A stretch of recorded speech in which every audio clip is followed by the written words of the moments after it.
bridging TradFi and the decentralized future. What does that actually mean in practice, and what does Zand Bank look like today? Sure. I'll try to give you a few aspects, right?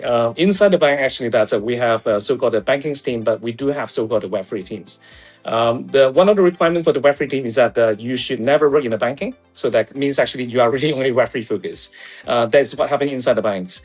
To the client today, when you open the bank accounts with the Zand Bank, in fact, you have the fiat account. The same time, you have a crypto wallet.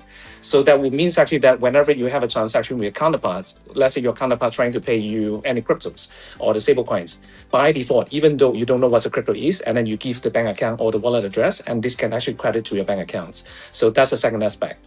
The third aspect, I think what is missing today globally, but not only the UAE, is that there's no real on-chain banking.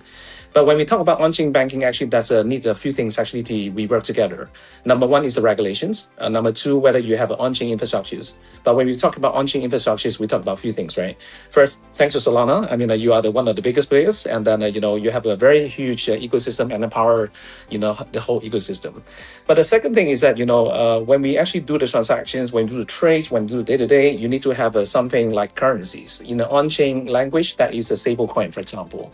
So Zand actually providing the Dirham stablecoin, which is the first stablecoin, and then we supporting multi-chain, including Solana, of course. Now that's the second layer. So the third layer, like the bank, we are custody or secure money, which is a fiat. And why not the bank cannot custody also digital asset? So that's why we mirror exactly what the banking needs to actually what the on-chain needs. The third one, for example, is the ethics. Today, we may change the money from A currency to B currency, and then why you cannot change the currency from digital asset to the other currencies. So that's why we do also the on-chain ethics. What the Zand intend to do is actually to mirror everything, which in the TradFi world, but happen actually in the on-chain world. That is what we're doing.